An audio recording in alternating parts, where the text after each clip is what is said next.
Assalamualaikum warahmatullahi wabarakatuh. Puji dan syukur kita panjatkan kepada Allah Subhanahu wa taala. Salawat dan salam semoga tercurahkan kepada Nabi kita Muhammad SAW. Selamat siang anak-anak sekalian, siswa-siswi SMP Mutiara kelas 9 yang Bapak hormati dan Bapak banggakan. Pada kesempatan ini izinkanlah Bapak menyampaikan salam perkenalan, juga salam motivasi kepada kamu semua. Intinya untuk siswa-siswi SMP Mutiara kelas 9 pada materi Bahasa Indonesia, saya Pak Haji Ahmad Maulana yang akan menjadi guru pembina kamu atau pembimbing kamu untuk materi Bahasa Indonesia. Oleh karena itu, tetap dalam kondisi seperti ini, kita tidak dapat bertatap muka belajar dengan metode itu BDR, belajar dari rumah, atau materinya PJJ, pelajaran jarak jauh, pembelajaran jarak jauh. Tetap kamu semangat, tetap kita harus ada motivasi. Walaupun kondisi kita terbatas untuk bertatap muka, maka hendaklah kamu semuanya tetap harus dalam suasana mempunyai motivasi yang tinggi dalam belajar, agar ke depannya masa depan kamu, masa depan kita semua lebih baik lagi.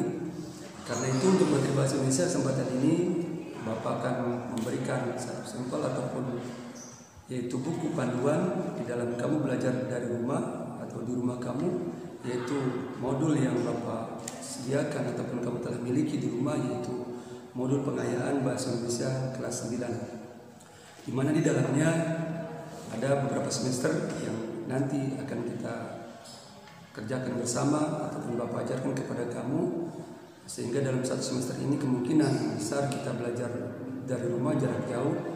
Walaupun kita tetap berharap, yaitu mudah-mudahan pandemi corona ini cepat berlalu sehingga kita dapat bertatap muka, belajarnya dapat bertatap muka, KBM kita dapat bertatap muka di ruangan kelas, bukan dengan metode seperti ini. Namun kembali tidak mengurangi rasa semangat, mari bersama-sama tetap kita semangat, termotivasi di dalam pendidikan metode seperti ini semua. Nah, anak sekalian, untuk pertama pembelajaran dari rumah ini atau belajar di rumah ini kita akan membahas, yaitu materi pertama tentang percobaan sederhana. Bahasa Indonesia ada 4 bab yang nanti kita pelajari bersama. Pertama yaitu percobaan sederhana, kemudian bab kedua komunikatif dalam berpidato, bab 3 di semester masih di semester yang pertama yaitu berbagi pengalaman melalui cerpen, dan terakhir bab keempat di semester akhir atau semester pertama akhir kita akan membahas kritis dalam menyampaikan tanggapan. Untuk bab pertama di materi pertama di tahun ajaran 2020-2021 dalam bidang studi Bahasa Indonesia, maka akan kita kaji bersama, yaitu tentang percobaan sederhana. Percobaan sederhana, komunikatif dalam berpidato, berbagi pengalaman melalui cerpen, kritis dalam menyampaikan tanggapan. Selanjutnya, kompetisi dasar yang kita ampung untuk materi ini yaitu mengidentifikasi informasi dari laporan percobaan yang dibaca dan didengar. Tentunya percobaan sederhana untuk mendeteksi zat berbahaya pada makanan, adanya vitamin pada makanan dan lain-lain. Itu yang akan kita pelajari di bab ini.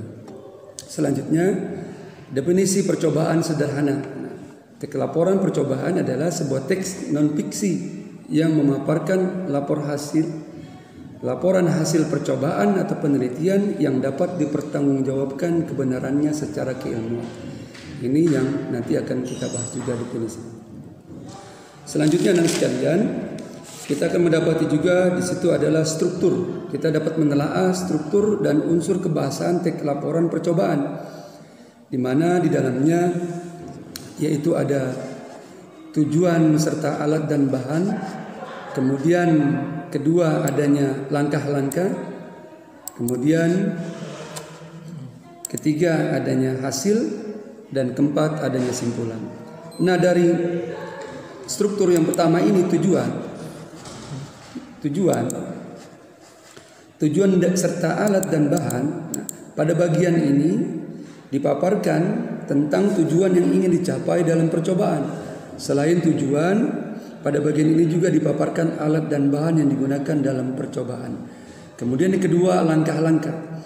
Nah, pada bagian ini dipaparkan cara yang digunakan dalam melakukan percobaan, langkah-langkah atau cara dalam percobaan harus dipaparkan secara mendetail. Kemudian yang ketiga, hasil. Hasil pada bagian ini, pada bagian hasil dipaparkan tentang hasil percobaan dan pembahasannya secara cermat dan jelas. Hasil percobaan dapat dipaparkan dalam bentuk deskripsi atau tabel. Selanjutnya kesimpulan yang terakhir dari teks percobaan ini adalah yaitu bagian simpulan. Pada bagian ini dipaparkan pemaknaan percobaan secara terpadu terhadap semua hasil percobaan yang telah diperolehnya. Selanjutnya yaitu teks hasil laporan percobaan disusun berdasarkan hasil percobaan, pengamatan atau penelitian disertai pemecahannya. Pembahasan masalah teks laporan percobaan dikemukakan secara objektif, tidak subjektif, sesuai dengan realita atau fakta dan kebenaran yang diuji. Kemudian yang ketiga, teks laporan percobaan disusun berdasarkan struktur isi teks secara runtun dan sistematis. Yang keempat, teks laporan percobaan menggunakan bahasa ilmiah, bahasa baku, jelas, komunikatif, dan logis. Dan terakhir, teks laporan percobaan ditulis dengan data lengkap sebagai pendukung daripada hasil laporan. Kemudian, teks laporan percobaan itu ada yang disebut yang namanya ada unsur kebahasaan dalam teks laporan hasil percobaan. Yaitu yang pertama adalah menggunakan sinonim dan antonim. Jadi ada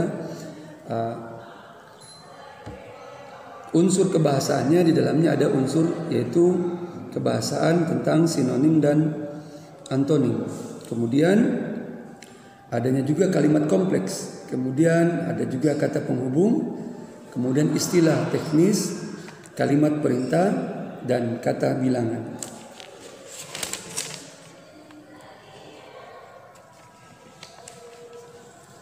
Untuk melengkapi proses yang dilakukan dalam suatu penelitian yang berdasarkan pada ilmu pengetahuan, ada langkah-langkah dalam menyusun teks laporan percobaan. Yang pertama, menentukan judul laporan percobaan. Kemudian kedua, menentukan permasalahan yang diuji. Yang ketiga, menyusun daftar alat dan bahan. Yang keempat, menjelaskan cara kerja percobaan yang dilakukan. Yang kelima, mencatat hasil percobaan. Nah, anak sekalian, dari makalah ini tentang daripada teks laporan hasil percobaan, maka dapat kita ketahui bersama bahwa teks ini di dalamnya ada langkah-langkah agar hasil daripada teks percobaan itu dapat diuji, dapat teruji keabsahannya, maka perlu banyak langkah-langkah di dalamnya, juga strukturnya yang mendukung sehingga hasil daripada teks tersebut dapat dipercaya dan dapat digunakan dalam ranah yaitu tugas ilmiah ataupun tugas kependidikan. Itu aja sebagai langkah awal materi ini. Untuk selanjutnya, kalau ada pertanyaan tentang daripada teks laporan hasil percobaan ini diajukan, ya, silahkan diajukan kepada Bapak. Ya. Dan saya akhiri untuk materi ini. Wassalamualaikum warahmatullahi wabarakatuh.